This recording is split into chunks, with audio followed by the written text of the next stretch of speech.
Wendy Williams Show.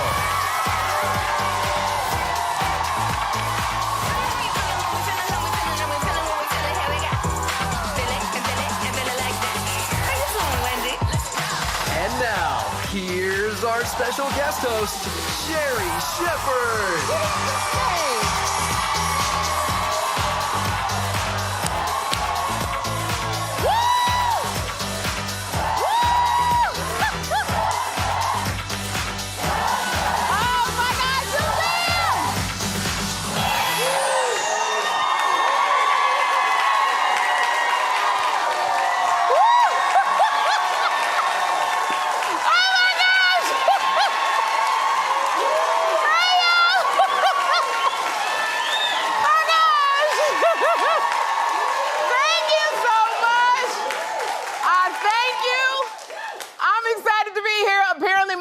Are more excited than me to be here. I do it, but y'all do it better. How you doing? I am Sherri Shepherd. I'm your guest host today. And let's get started because it is time for Hot Topics.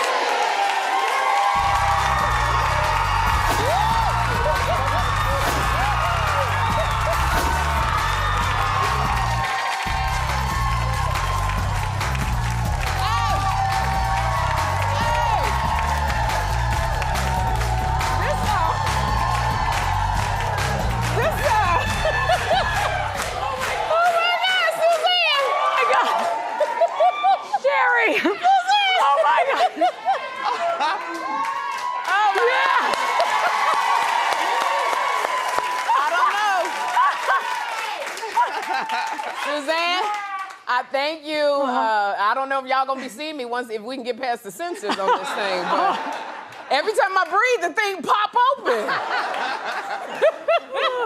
I'm so excited to be here. Yeah. I'm not gonna tell y'all.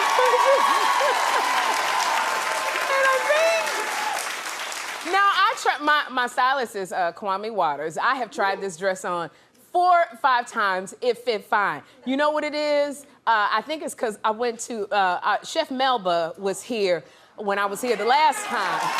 And so, I think, Suzanne, have you been to Melba's restaurant in Harlem? No, but I'm going. I'm going over break. You gotta go to Melba's. Mm-hmm. It's Melba's comfort food, and y'all know I had gotten my appendix out and I needed some comfort, so I went to Melba's comfort food, and I think it was all the oxtails I was eating that this is all oxtails right here. And a little catfish on the side that's making the dress not want to stay. And we went to Melba's, and I forgot, Norman, that everybody goes to Melba's. Everybody goes to Melba's. Because, recently, Zendaya and Spider-Man himself, Tom Holland, they were there on a date at Melba's. And then a few weeks ago, Meghan Markle and Prince Harry was up there at Melba's. And I'm gonna tell you something about Melba's. Meghan may be a duchess, Norman, but Melba treats everybody like a queen and a king at Melba's. You always feel special. But Suzanne, this is the problem. You know when you're gonna go out and you think it's just gonna be you? So it was just my team. So I put on a wig that only had 1 bobby pin. Literally, that wig had 1 bobby pin holding it together because it was just supposed to be a special dinner for me just to say thank you. And I got to, and the wig kept shifting. My hair person, Queen, kept pulling it. And I was like, it's no big deal. I didn't even have on makeup. I had not even chapstick, Norman. Right. It was just, we was gonna eat these oxtails and catfish, call it a day. You can never do that, ladies. You always have to be ready for the opportunity because it may present itself. And guess who walks in? The person who was supposed to be my Valentine's last year, Nick Cannon, walks in the daggone restaurant. Now, I'm gonna tell you, my best friend and producing partner, John Murray, took this picture, and y'all going, oh, your hair looks okay. You look good, like you got on makeup. That's all a filter. This picture, that's all.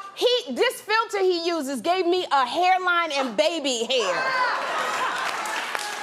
This app, Suzanne, will pull your wig forward because it has shifted, and all of my girlfriends kept going, do this, but I was hugging Nick Cannon.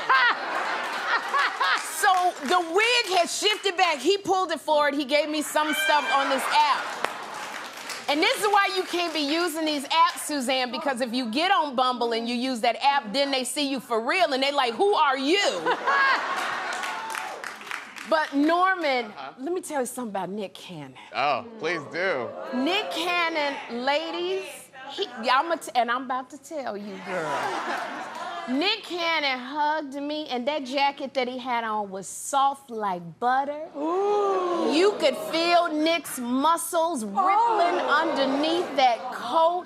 And Nick Cannon has this way of looking at you. You nodding, girl, you sweating. You done took your jacket off. It's cold in this studio. Nick Cannon looks at you through you, and he hugs you so tight. This is what Nick Cannon know how to do. He know how to get up under all of that extra right up in there. Woo! It was like, I just gotta let you know, Suzanne, it was like Nick knew that they had taken my appendix out and I needed loving right there on my... Woo! That's what I'm telling you. I like that Nick Cannon. So Nick, but this is what I like even more about Nick Cannon. He's got a great memory because unlike me, I remember very few things, but he saw Jeffrey and he said to me, is that Jeffrey?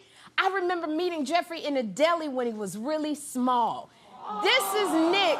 Nick took this picture with Jeffrey when he was 7 years old. Now, that was only one night that he seen my son and he took the picture. This is a picture of them yesterday when they took Jeffrey's 16.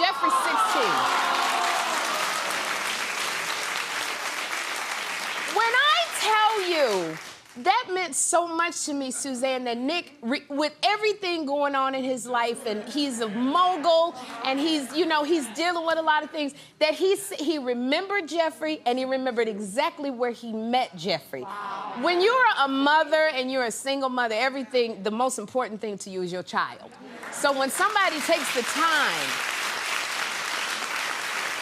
to remember something that's very little, but it's a big thing to me, and Jeffrey was so excited that Nick had remembered him. And I want to say, Nick, thank you. And I also want to say Valentine's Day is 60 days away. Nick, you got your Valentine's. Oh, my gosh. Oh, my gosh. Because he had tweeted. Remember, Norman, he put out that tweet, and he said, will you be my Valentine? I remember that. Remember that tweet? I remember that. I remember that because I got it framed. I put it on my wall, so. Oh, my God. So and this just excites me, these hot topics. Ben Affleck. Oh. Ben Affleck, y'all. Okay. Ben Affleck reportedly has both Jennifers angry. Jennifer Lopez, Jennifer Garner, his ex-wife, because Ben went on Howard Stern and he said he turned to alcohol because he felt trapped in his marriage to Jennifer Garner. Oh. Okay, now reportedly Jennifer Garner was mad because he bashed her. Now it's being reported that Jennifer Lopez was mad because he was talking about his ex. Norman. Dude, some people just got diarrhea of the mouth. And this is where I feel that Ben really messed up because everybody was so happy. Remember everybody happy that him and J-Lo got together. They found love. Now you got both Jennifers mad at you. I'm mad at you. I don't even know you, Ben Affleck, and I'm mad at you.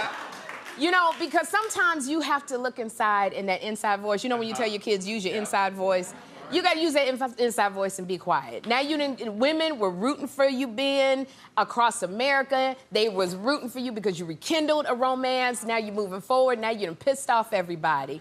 I will say this, that I know that his comments were taken out of context. Norman. Yeah. Because he was asked a question on Howard Stern. He's been through AA, and I do know that one of the tenets of AA is to thine own self be true. So you have to speak about your truth. But here's the thing, in speaking about your truth and saying you were unhappy in your marriage, you were trapped, you were trying to protect your children, also speak the truth about the woman that covered you while you were drinking. Speak about the woman Because for those of you who have dealt with people who have substance abuse problems, you have to do a lot of covering for them, Susan. You have to do a lot of protecting. You have to do a lot of maybe not saying some things. So although I appreciate you saying how you felt and what you had to do, you protect that woman that protected you for so many years, that covered for you for so many years. That woman, you remember, Norman, there was a picture of him, of Jennifer Garner driving Ben Affleck to a Jack in the Box. He clearly was on some kind of substance. She had to cover him. She had to protect him. This is where y'all don't be appreciating the women in your life. And so that's why I say, you know, I would have liked to have heard that story as well. That's you know, right. Jennifer Garner minding her own business. She dating somebody. She moving forward. Now she got to deal with this again. Yeah. And I understand him telling stuff. It's a fine line that you have to walk, y'all, talking about your life, because y'all don't understand. I talk about my life. This is how I pay my bills, talking about my life. Jeffrey has given me the kibosh about talking about him. It is burning me up not to tell y'all what is going on for 4 hours in his room when he by himself. I want to tell you so bad, but I can't. Right. And Susanna, and you know your kids do something. I tell Jeffrey all the time, this is how mama pays the bills, talking about what you do in the bathroom. I can't, but I can't do it. I can't do it. And I'm gonna tell you something. You can't be on the talk show and not talk about your life. So, and then another thing, Norman, I'd have pissed off both my husbands talking about both my husbands after the divorces, but that's what I do. And I'm a comic, so I put both of them on stage. They're my material. I got the View, y'all, for talking about the infidelities with my first husband and I. Really? That's how I got the View. That was hosted by Joy and Barbara and Rosie and Elizabeth. So I talk about stuff, but I have to learn to censor myself all the time. You know, who said no, you don't? You said no, you don't. Look, you said no, I don't, girl. But this, I do. You do have to censor yourself at times, because my son is a teenager and he's going through stuff. So I got to figure out how I cannot say some stuff. I mean, even like with the song. Remember that song by who? I'm not with you. Who was that? Big Sean. Oh, that's right. You know, so even with that song, I gotta say, you know, there's some stuff that I can't say, because I'll be, you know, you gotta censor yourself. Because that's what I say. I don't even say all the words. I just go, I ain't with you. I ain't with you. Said that's just the wrong one. Sometimes you just can't say it, but I just say, do this, Ben. Sometimes you just gotta sit back and say to yourself before you even say something, is this going to edify? Is it going to make other people feel better? Why am I saying it? It's that self-talk you got to do. So I would say use more of your self-talk. Norman. Y'all, Halle Berry is opening up about her boyfriend, Van Hunt. I'm very excited about this. Halle and Van have been dating for about 1.5 years, and she told Gayle King why she thinks her relationship worked. Take a look. I approached a relationship in a way I never had before. What is that? How? We didn't meet each other face to face for 3 months. For the first 3 months, all we did was talk and write letters and emails to each other. That was it. No FaceTiming even, just talking on the phone, writing letters and emailing. And I realized for the first time, I liked the person I was gonna have a relationship with. I love this. Norman, didn't you love this when you heard this? I love this for her. Because they're dating like it was old times. They dating like it was back in the rotary phone era. That's what I like. Right. I liked it, Norman, but this is what I will say. That mess only work if you Halle Berry.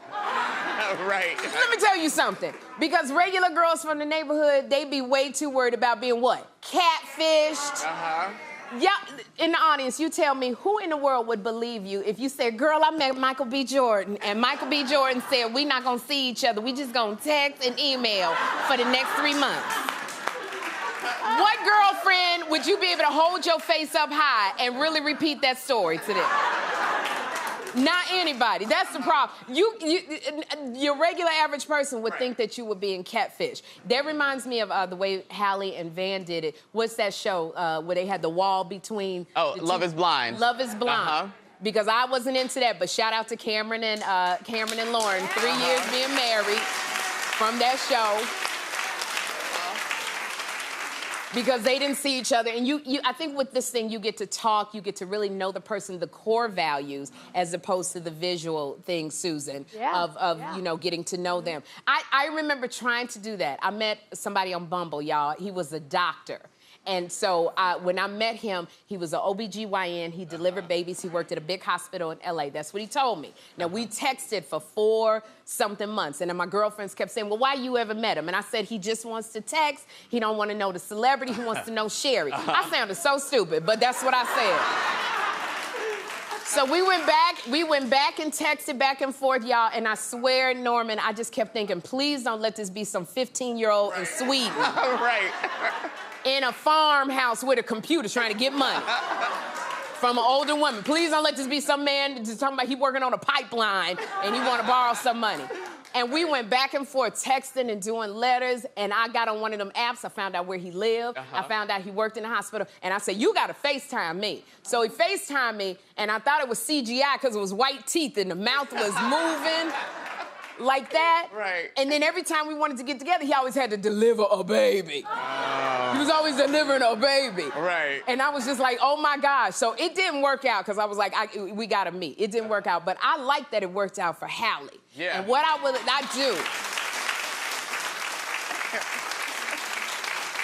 do know, and you know what I would like to say? Halle, if you watching the show, can you please come on and walk me through the process and walk the ladies and us through the process of how this works, girl? It is. Right. But I will say this, Suzanne, I think it is the doctor I'm talking to, because when I fractured my toe, I called the doctor and he told me what to ask the other doctors. And then when I got my appendix out, I texted him. He texted me right back. He gave me the stuff that I needed to ask the doctors. So either that was really a doctor or a very smart 15-year-old who was giving me the answers. Okay? And y'all see Halle Berry's movie, Bruise. She directed it. She did it. Excellent movie. Excellent. We're just getting good news. Norman, I've never heard this before. Sterling K. Brown of the show All of Us told his real life, of This Is Us, of This Is Us, told his real life wife, Ryan, that he loves his on-screen wife. Oh. Yes, he did. So fans love Sterling and Susan Kalichi Watson on This Is Us. They love you even said it, like you want them to have a spinoff. Randall and Beth. Yes, Randall and Beth, love them because together. they're so, the chemistry that they have. So Sterling told his real life wife, Ryan, he said, I don't love Susan in a way that is disrespectful or in a way that you have anything to worry about. But I love her spirit, I love her soul, and the way she approaches work. That's what Sterling said.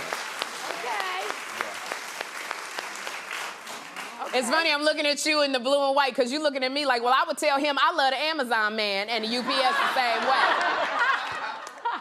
But there's something that I like about this because that speaks to a very healthy relationship between a man and a wife. It speaks to two people who are very secure in their marriage. Because what you gotta know is to make things believable for you, to believe, it has to be an on-screen chemistry with your TV or your screen love. So I like that they have that. Now, the problem is because Hollywood relationships, you get the affairs and things that are happening. You have to know you can't act on the chemistry. Right. You have to know it's the chemistry, but you can't act on it. That's how things get hot, like Angelina Jolie and Brad Pitt and all of that. So you got to make it believable. But then there's sometimes, as a spouse, you do have to show up and let people know, hey, this is just a TV show. You got to let them know. Because let me tell y'all something. When you do different shows like Dancing with the Stars, I did Dancing with the Stars, you know, you got to be cognizant. Because that's my partner, Val Schmarkowski. Right there. Let me tell y'all something. If I wasn't married to husband 1A, I'd have been jumped on Val Schmarkowski's bones. Let me tell you something. That boy right there, honey, it ain't nothing like Serbian love. Let me tell you something. But during my season of Dancing with the Stars, Donald Driver, who is the Super Bowl champion for the Green Bay Packers, had won the Super Bowl. And his wife, Bettina, who I love so much, she came to the rehearsals. Bettina let you know. She was there. Bettina was there for that tango, that foxtrot, that salsa. Bettina was there. Suzanne, let me tell you what Bettina means. Bettina is French for if you look at my husband, I'm gonna whoop your ass. That, right there. That woman don't play. Oh, Bettina! She don't play. Because I flirt with everybody. Anything I work on, I flirt with everybody. I got my 2 TV husbands right here. DJ Stuff, right there. That's my 1 TV husband. I got my other TV husband, Marco, right there. Let me tell y'all, I am TV happy with my husband. And I've worked with Ryan before, so she's an amazing woman. Ryan and I worked together on a movie called One for the Money. We both, we play. There you are, one for the money. Yep. We play hookers on One for the Money. That woman is secure.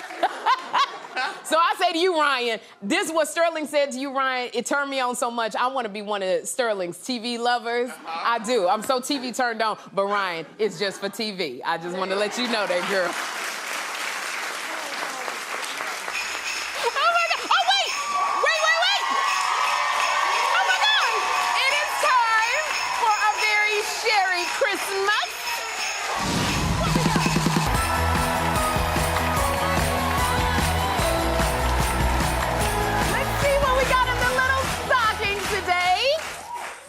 Okay, oh wow. This right here is one of my favorite things. This is, I'm gonna put it right there so you guys can see it. They are eyeglasses from Bunny Eyes.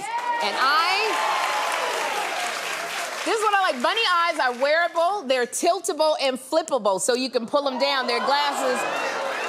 They make your reading glasses a breeze. They come in dozens of fun and fashionable styles. And look how easy they are to use. You put them on and you just pull them down. So you don't have to keep taking them off. And you just bring them back up. And I will say to you, everybody in the studio audience, you are all getting a pair of Bunny Eyes.